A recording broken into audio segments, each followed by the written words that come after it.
해답을 요약해서 말씀해 주시면 좋겠습니다. 먼저 이번 컨퍼런스에 다시 참여하게 되어서 정말 영광입니다. 직접 여러분을 뵙고 싶었습니다만 그래도 이렇게 온라인, 오프라인 하이브리드로 뵐 수 있으니 좋은 것 같습니다. 이 프레젠테이션을 하기까지 저희는 먼 길을 걸어왔습니다. 회사 디지털화를 위한 국제 협력이라는 제목으로 발표를 하도록 하겠습니다.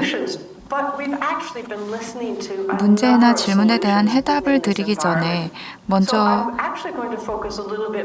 저는 여러 가지 아이디어에 대해서 말씀을 드리고 국제 디지털화에 있어서의 도전 과제에 대해서도 말씀을 드리고 싶습니다. 먼저 여러분 프로그램 책자에도 있습니다만 제가 일을 하는 이 기관에 대해서 말씀을 드리겠습니다. 영국 항해협회는 글로벌 회사 전문가들이 모인 조직이고 또 아이알라 등의 기관하고도 협력을 하고 있습니다. 영국 항해협회는 적극적으로 이 분야에서 활동하고 있고요. 이번 주 화요일에 또 워크숍과 세미나가 있었습니다. 해기사에 대한 교육을 저희가 진행을 했습니다.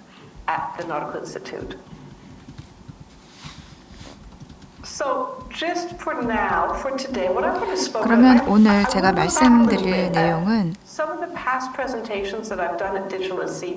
제가 지난번 디지털 SE 컨퍼런스에서 발표했던 내용과 연계해서 말씀드리고 싶습니다. 국제 협력이 어떤 역할을 해야 하는지 살펴보도록 하겠습니다. 과거에 국제 협력을 어떻게 해왔고 현재 오늘 컨퍼런스와 발표를 통해서 우리가 하고 있는 것처럼 현재의 현황을 평가해보고 미래를 전망해 보도록 하겠습니다. 여러분 이 슬라이드 혹시 기억나십니까? 2020년에 제가 여러분께 발표를 하면서 이런 질문을 했습니다. 여러분에게 협력은 무슨 뜻입니까?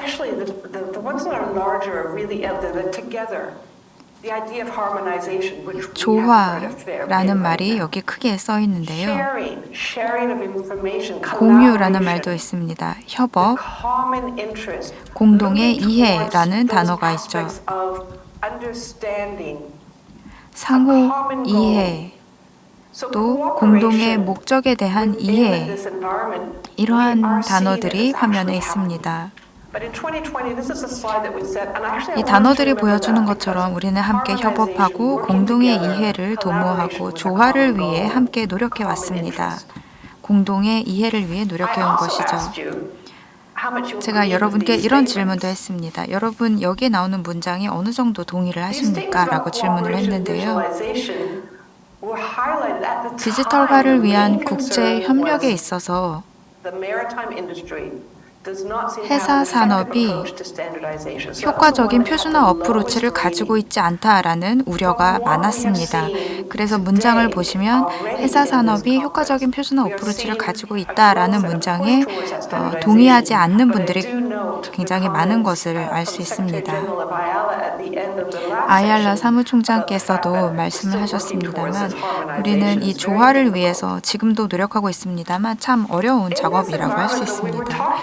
이러한 환경에서 디지타이제이션, 전산화와 디지털화에 대해서 한번 의미를 구분을 해볼까요?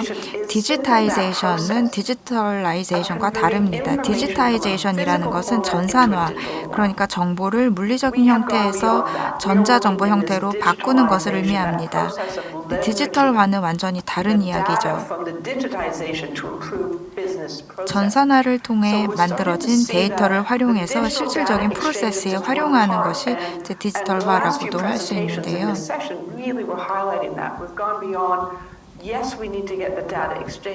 데이터 교환이 물론 중요합니다. 그런데 그러한 데이터를 시각화하는 것이 중요하죠. 머신 투 머신 데이터 해석을 위해서 이 데이터를 어떻게 시각화하고 분석할 것인가가 중요합니다. 그래서 2020년에 우리가 국제 협력에 대해서 여러 가지 이야기를 나누었었는데요. 당시에 우리가 강조했던 것이 함께 노력해야 한다, 비전을 공유해야 한다, 디지털화로 인한 혜택을 회사 산업에서 전반적으로 함께 누릴 수 있어야 한다라는 이야기를 했습니다. 2020년에 그런 이야기를 했고 이제 시간이 흘렀습니다. 그래서 작년에 또 상황을 한번 살펴보겠습니다. 우리가 그러한 이야기를 했는데 표준화를 위해 국제협력에 대해서 논의를 하고 많은 이야기를 했는데 지금까지 노력을 했음에도 발전을 가로막는 요인들이 무엇이 있을까요? 발전을 가로막는 방해물로는 공통된 표준이 부족한 것, 또 글로벌 통신에 대한 디지털 통신에 대한 접근성이 부족하다 등등 여러 가지 문제가 있습니다. 그 중에서도 표준에 접근하는 비용이 높다라는 말이 있습니다. 글로벌 디지털 표준은 모든 당사자들이 접근해서 활용할 수 있어야 합니다. 그러한 글로벌 표준에 접근하는 데 많은 비용이 들어서는 안 됩니다. 그래서 이번 발표를 통해서 우리는 이러한 문제를 해소할 수 있는 기회가 있다는 것을 알 수 있습니다. 먼저 비전을 공유하고 함께 협력해야 합니다. 그리고 민간 기업들끼리도 때로는 함께 협력하고 협업을 함으로써 더 많은 이익을 창출하기도 하지 않습니까? 그리고 지금 우리의 발전을 가로막는 요인 중에 하나는 디지털 격차입니다. 코로나19를 통해서 디지털 격차가 더욱 두드러졌는데요. 디지털 데이터와 통신 데이터에 대한 접근성이 부족하다라는 문제가 심각합니다. 또 육상과 선박 간의 관계에서뿐만이 아니라 전 세계적으로 그러한 세계화 그리고 조화에 대해서 이야기를 하고 있습니다만 문제를 해결하기 위해서는 디지털 격차를 해소해야 합니다. 여러분들의 생각은 어떨지 모르겠습니다만 저는 항상 변화가 너무 빨리 일어나서 이 변화의 속도를 따라가기가 힘들다는 생각이 듭니다. 그렇게 변화의 속도를 따라가기 힘들기 때문에 교육이 필요하고 또 재교육이 필요한데 그렇다면 그 교육과 재교육을 어떻게 시행할 것이고 스킬을 강화하기 위한 그러한 교육들을 어떻게 재구성할 것인가 이것도 중요한 의제라고 할 수 있습니다. 이러한 부분이 이 디지털화에 있어서 발전을 가로막는 요인 중에 하나라고 할 수 있고 또 하나는 이제 고용 안정에 대한 우려 이것도 이제 중요합니다. 디지털화로 인해서 고용 안정성이 떨어지지 않을까 하는 우려가 있다는 것이죠. 하지만 디지털화를 통해서 고용이 더 많이 창출될 수도 있습니다. 그리고 아얄라 사무총장님도 이제 참여하시는 회의가 이제 예정이 되어 있는데요. 저도 하이브리드로 참여할 예정입니다. 이렇게 저희는 거리와 시간을 초월해서 협업을 할 수가 있습니다. 디지털화와 탈탄소화를 병행해서 진행하고 있고 그렇게 병행해서 진행할 수 있다는 것을 첫 번째 세션에서 발표를 통해 알 수 있었습니다. 그리고 서로 어려움을 나누고 더 많은 협력을 할 필요가 있습니다. 뿐만 아니라 다양성과 공평성, 포용성을 지지해야 합니다.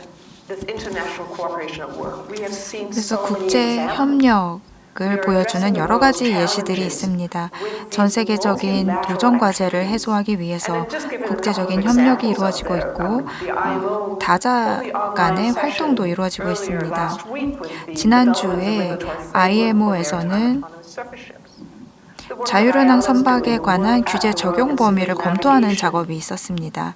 그것도 국제적인 협력의 예시라고 할 수 있겠죠. 그리고 ATEC 회의와 같은 컨퍼런스도 그러한 협력의 예시입니다.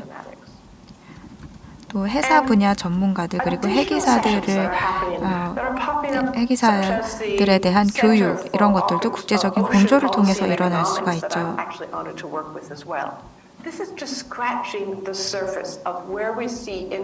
이러한 활동들이 우리가 국제협력 활동이라고 하는 것들입니다.